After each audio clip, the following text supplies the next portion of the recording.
Assalamualaikum warahmatullahi wabarakatuh. Salam sejahtera untuk kita semua.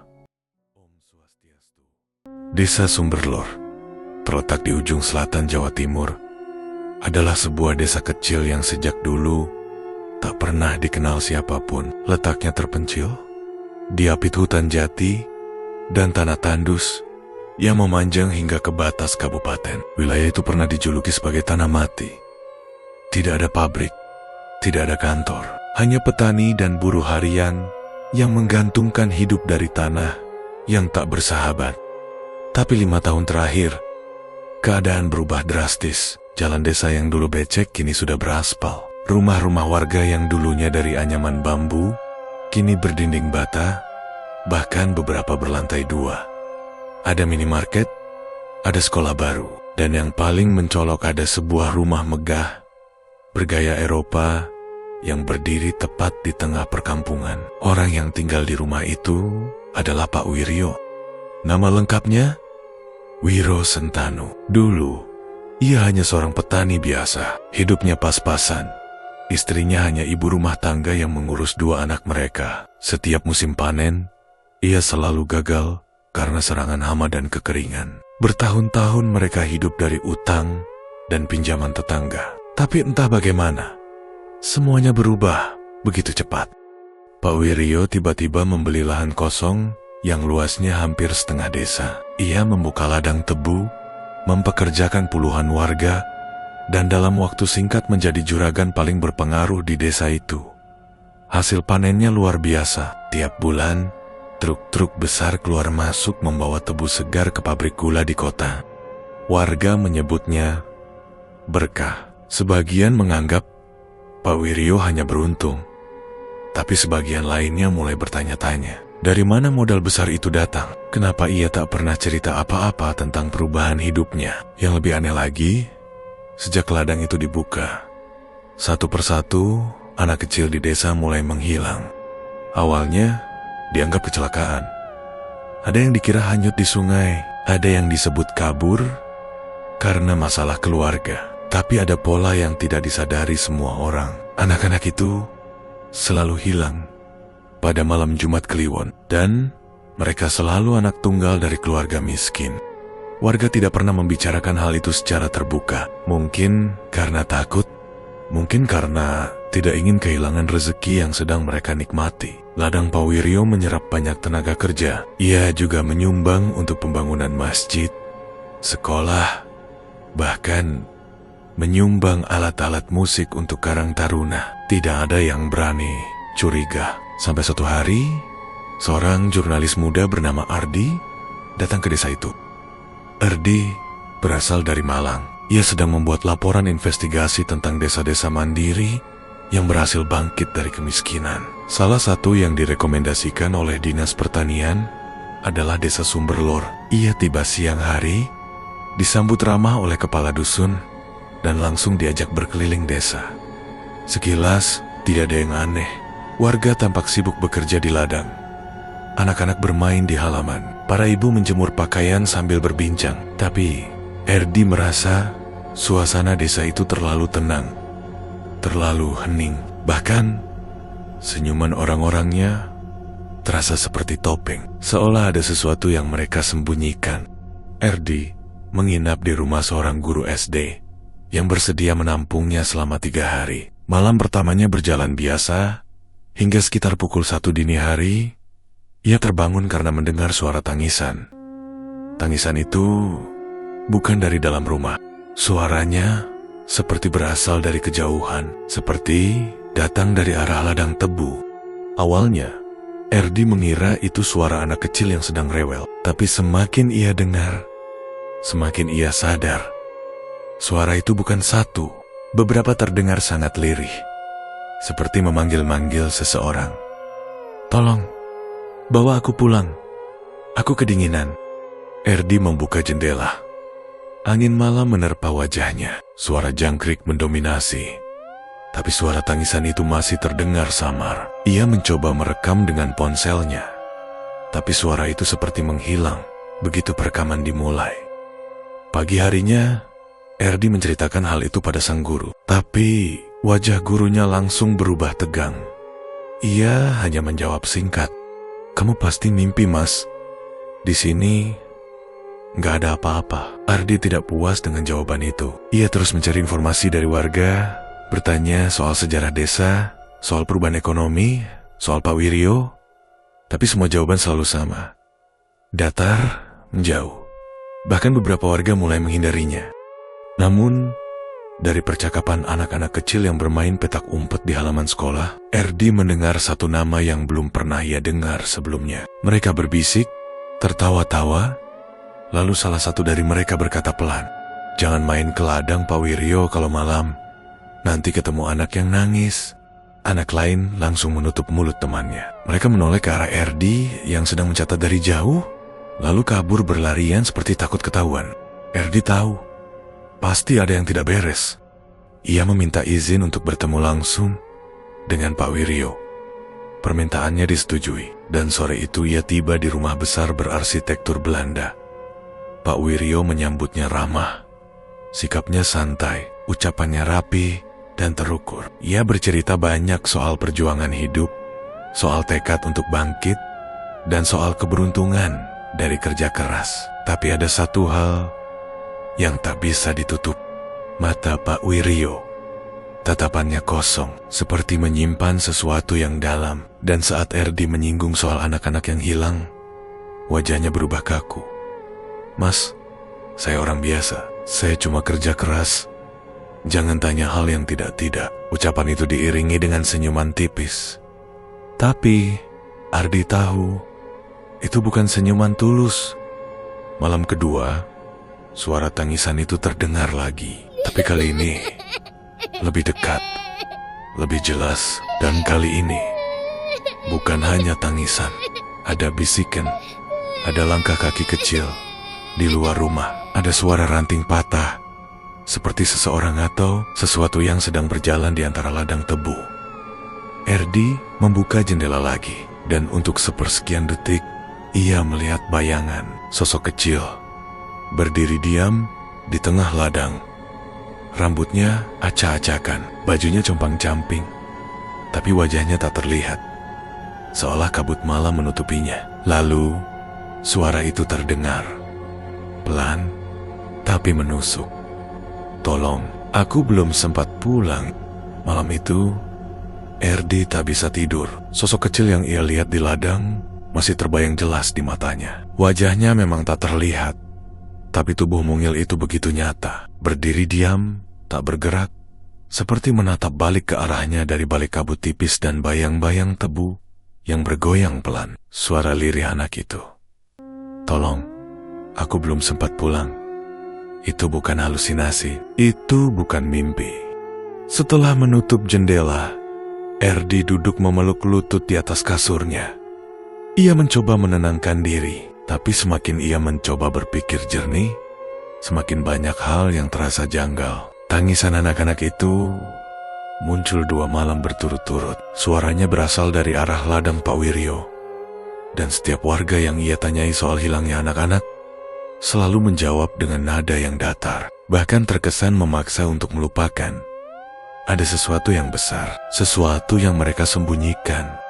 Pagi harinya, Erdi berpamitan pada sang guru, tapi bukan untuk pulang, melainkan untuk berpura-pura keluar dari desa. Ia sengaja berjalan ke arah terminal kecil di ujung jalan desa, lalu berhenti dan bersembunyi di belakang warung tua. Saat matahari mulai tergelincir, ia memutar arah dan menyelinap kembali ke dalam desa melalui pematang sawah. Tujuannya satu, menyusup ke ladang Pak Wiryo di malam hari. Ia yakin jawabannya ada di sana. Malam harinya sekitar pukul 11, Erdi berjalan pelan di bawah gelapnya langit. Bulan nyaris tak tampak, langit tertutup awan gelap, dan angin bertiup dingin menusuk tulang. Suasana desa benar-benar sunyi, bahkan jangkrik pun seolah ikut diam. Erdi mengenakan jaket hitam dan penutup kepala. Ia membawa senter kecil dan ponsel dengan fitur perekam suara. Jalur setapak menuju ladang dipenuhi rumput liar yang basah oleh embun malam. Setiap langkah terasa berat, bukan karena lelah, tapi karena bayangan yang terus menghantui pikirannya. Setibanya di tepi ladang, Ardi berhenti. Matanya menatap hamparan tebu yang berdiri tegak, bergerak pelan tertiup angin. Ladang itu begitu luas, seperti lautan hijau gelap yang tidak berujung. Tapi malam itu, ada sesuatu yang berbeda. Di kejauhan, di tengah ladang, tampak cahaya redup seperti obor. Erdi memperbesar pandangan. Ada bayangan manusia di sana. Beberapa orang dan sesuatu yang lain. Ia berjalan pelan masuk ke dalam ladang, mengikuti suara yang mulai terdengar samar. Bukan hanya suara orang dewasa, tapi juga isakan dan tangisan anak-anak. Semakin dekat, Ardi mulai bisa melihat dengan lebih jelas. Di tengah ladang, ada lingkaran tanah kosong. Bagian tebu di sekitarnya ditebang membentuk semacam altar terbuka. Di tengahnya berdiri sebuah tiang bambu. Di tiang itu, seorang anak kecil diikat dengan kain putih. Mulutnya disumpal, matanya menangis, tapi tubuhnya diam, tak melawan.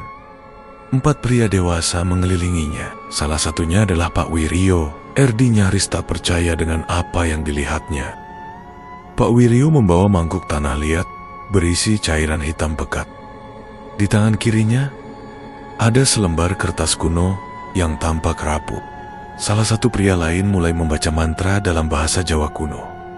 Irama nadanya pelan dan menyeramkan, seolah memanggil sesuatu dari alam yang tak terlihat. Saat pembacaan mantra selesai, Pak Wiryo berjalan mendekati anak itu. Ia mengangkat pisau kecil, lalu membuat sayatan tipis di tangan anak itu. Darahnya menetes ke mangkuk tanah liat. Lalu, dengan suara pelan tapi tegas, Pak Wiryo mengucap kalimat yang tidak bisa dilupakan Ardi seumur hidupnya. Dengan darah yang menetes dari daging tak berdosa, kami kunci perjanjian ini untuk tanah yang subur, untuk panen yang tak pernah berhenti, untuk kekayaan tanpa batas.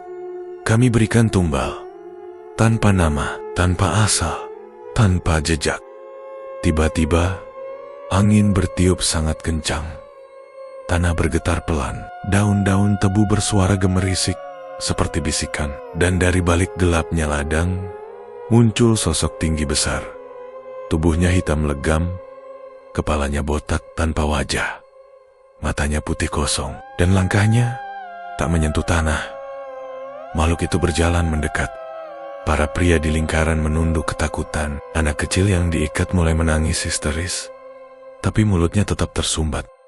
Sosok itu mengangkat tangannya.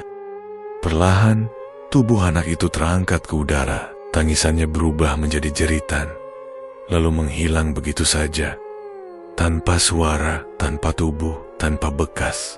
Erdi tak sanggup menahan rasa takut. Ia mundur perlahan, tapi tanpa sengaja menginjak ranting kering. Suaranya pecah, memecah kesunyian malam. Salah satu pria menoleh lalu berteriak, "Ada orang! Cepat kejar dia!" Erdi berlari sekuat tenaga. Nafasnya terengah, jantungnya nyaris meledak. Ia menabrak batang tebu, terjatuh, lalu bangkit lagi. Suara langkah kaki mengejarnya, tapi malam dan kabut menjadi penyelamat. Ia berhasil menyelinap keluar dari ladang dan bersembunyi di balik gundukan tanah dekat sungai kecil. Ia menunggu di sana sampai fajar datang. Tubuhnya gemetar, keringat dingin mengucur, tapi pikirannya hanya berisi satu hal. Perjanjian itu nyata, pesugihan itu nyata, dan anak-anak yang hilang bukan korban biasa. Mereka adalah tumbal, tumbal tanpa nama, dikorbankan untuk kekayaan, dihapuskan dari dunia, seolah tak pernah lahir.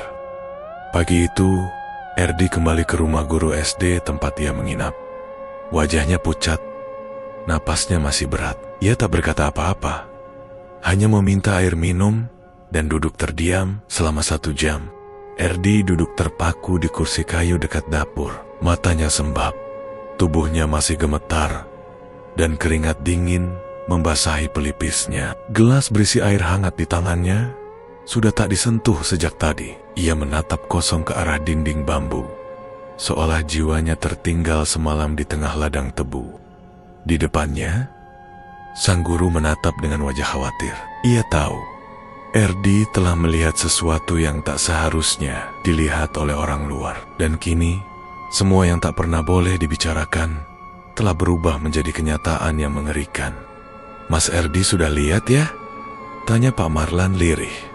Erdi menoleh perlahan, napasnya berat. Saya lihat sendiri. Anak itu terangkat ke udara, lalu hilang.